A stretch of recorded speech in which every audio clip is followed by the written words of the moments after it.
us today. Such a lovely audience. My name is Cranston, and right over there is my cousin Winston. Say hi to everyone, Winston. Hello, everyone. As Cranston said, my name is Winston. Sir Winston Reginald Cumberbunny III, from the left in the family portrait. 'Tis a pleasure to see you all, no doubt about it. How are you doing, my friends? I hope the day finds you well. In fact, let's hear some applause. Who here is having a good day? Okay, awesome. We're so glad you came by to say hi. You are my next of kin, after all. I mean, you're next to me, and you are my kin. Usually you're way across the pond in jolly old England. We have so much to catch up on. I want to hear all about your collection of oddly shaped carrots. Honestly, though, Winston, I had a rough start to my day. Oh dear, cousin. What a pity. Yes, indeed. What exactly happened? Would you like to share with us? Well, I've been looking for a new job. The other day I saw the mirror factory was hiring. So I called and I got an interview and everything. But I found out this evening I didn't get the job. I'm a little bummed out. I always wanted to work in a mirror factory. I bet it was something you could really see yourself doing. Yeah, I guess I'll reflect on my loss. Anyway, then later in the day I was standing in my apartment and all of a sudden one of my books fell right on top of my head. Oh dear, it must have hurt like the dickens. Yeah, and I have only my shelf to blame. And it was Dickens. You ever been hit in the head by a tale of two cities? Seriously, though, I wanted to talk about something I've been doing recently. Oh, yes, please do go on. I've got great expectations. Well, I'm trying to be less negative. I've been a bit of a pessimist lately. Yes, I see. That happens to us all sometimes, I suppose. So I started a negativity jar. And every time I have a negative thought, I put in $1. And how's it going so far? Not so great. It's already half empty. Oh, goodness, Cranston. How about a joke to lighten your spirit? Where does a general keep his armies? In his sleeveys! Pretty good, eh? In fact, I learned something the other day about the army here in the United States. Do you know what the lowest rank in the army is? No, I can't remember. It's private. Oh, well, can you give me a hint? No, I'm telling you, it's private. Fine, don't tell me. Keep your secrets. But next time, don't bring up interesting facts if you're not going to tell me. You know how much I love interesting facts? Cranston, old chap, listen to me. The lowest rank in the army is private. Fine, I'll just ask someone else then. I'm quite certain they'll tell you the same thing. Can anyone please tell me what the lowest rank in the army is? Private. How high does this conspiracy go? Some days, old chap, I think your head is full of stuffing. Never mind all that. Did I tell you the other day I saw a kidnapping in the park? I called the police. Oh, goodness, what happened? What did they do? They woke him up, I guess, and he went home. Anyway, Cranston, I wanted to talk about my first love. Are you talking about your pet iguana? No, yeah, well, I do love Mr. Cuddles, but no, I'm talking about my love of the theater.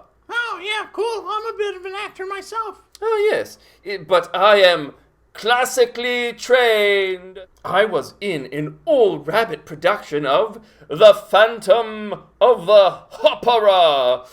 I've performed at all the greatest theatres in London and all the areas surrounding London. Why do you keep doing that voice? It's what we do in theatre. One must always project to the audience. I learned that from Sir Patrick Stewart. Wow, you know Patrick Stewart? No, but I read it in his book. Okay. Well, I was in multiple episodes of Law and Order. What was that sound? What was what? That sound. I didn't hear anything. So anyway, I was on a few episodes of Law and Order. Now, I know I heard something. Winston, please, I'm trying to tell a story here. Please go on. Who did you play on the show? A very important part. I played car accident witness number 4. I didn't have any lines, but if you look real close, you can see me making this face. Quite an achievement, my lad. You were on more than once? Yeah, a few times.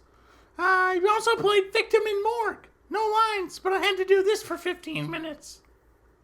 Oh, yes, that's quite good. Really convincing. You okay, chap?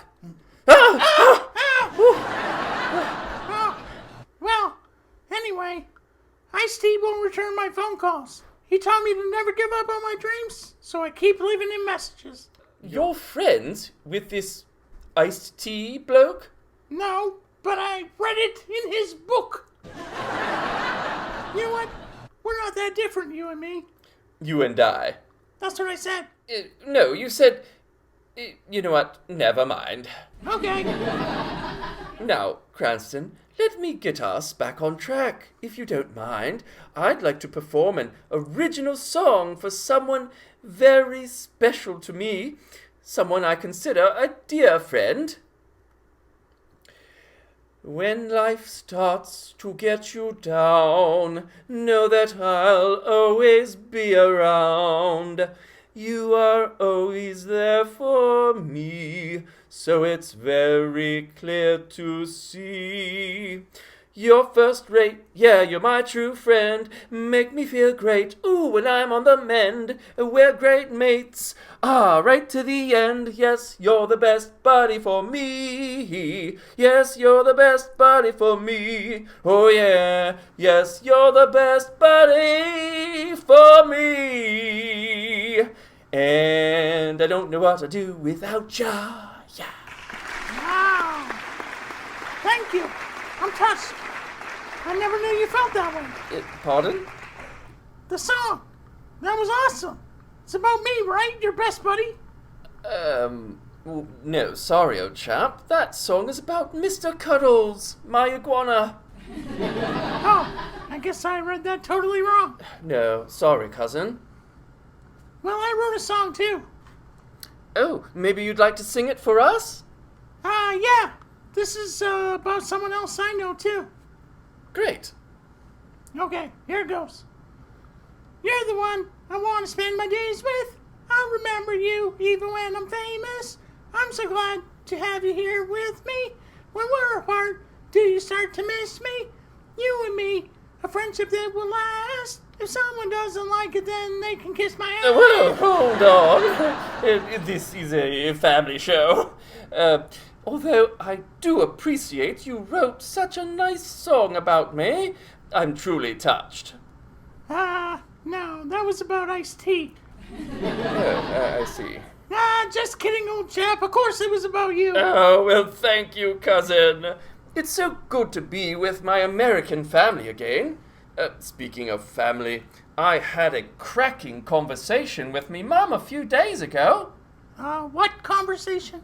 No, a cracking conversation. Oh, okay. So how is your mom?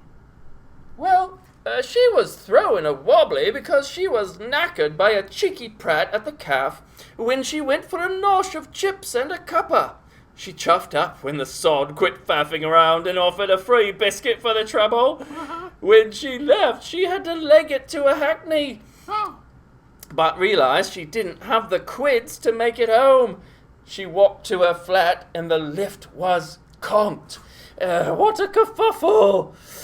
Can you believe it, mate? Well, I says to her, I told her that flat was nothing but Barney and she should find a new one to let. I've been making peas with me theatre gig.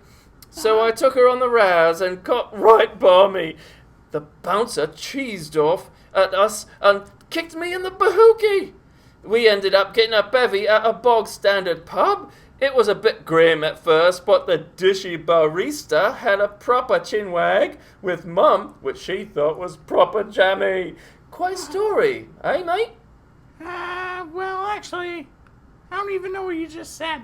Come on, old chap, I was speaking English. If you say so. I only speak regular English, and some old English, like from the Shakespeare plays.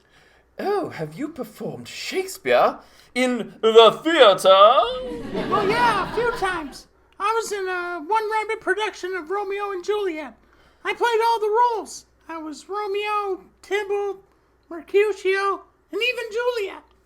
Oh, that sounds, complicated. One critic called it an engrossing look at how a beloved classic can be performed in a manner which is absolutely terrible.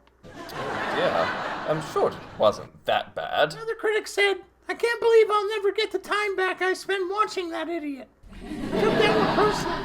Goodness, you should take that rather personally. What a terrible thing to say. I'm sure you were, adequate. Luckily for me, I've had much better luck with performing the bard. Oh, yeah? Yes, dear cousin. Why, I played Hamlet in a production for the Royal Shakespeare Company. Wow, can you recite us some Hamlet? I'm sure the audience would love to hear a classically trained actor. Oh, yes, of course. Now, it's been some time since I've performed this. Let's see if I can get this right. To be or not to be, that is a question. Whether 'tis bolder in a kind of stutter, the sleazy arrows of raging phantoms, or to take arms against a sea of turtles, and by opposing make friends, to die with sheep, no door. That doesn't sound right. Well, it's been some time since I was on the stage. Yeah, I believe it. You know what? Shakespeare wrote a lot of comedy. He was a pretty funny guy. Yeah, he certainly was. Quite a witty chap. Well, I've tried out comedy, and it's pretty hard. I recently wrote some stand-up comedy. Maybe you can tell me what you think. I'd be glad to. I'm sure our audience would like to hear too. Isn't that right? Okay. All right, so here goes. So like I said earlier, I've been looking for a job recently. I went to an interview the other day, and the interviewer asked me if I was good at performing under pressure. I told her I'm okay at it, but I'm even better at Bohemian Rhapsody. I didn't get the job for some reason. I'm trying to stay positive about it, though. Oh well, it's like my grandpa always says. When one door closes, another door opens. Very wise rabbit, but terrible at making cabinets. Well, that's it for me. I was gonna finish with a joke about procrastination, but I think that maybe I'll save it for next time. Thank you, everyone. Good night. Yes. Well, thank you, Cranston. Oh, you're pretty okay at comedy. Thanks, Winston. You know, they all laughed when I said I wanted to be a comedian. Well, no one's laughing now, are they? Oh, man, Winston. I'm getting the signal that we're almost out of time. Is there anything else you want to say before we end the show? Perhaps. Yes, I might have a word. The world can try to get you down, but we must all prevail.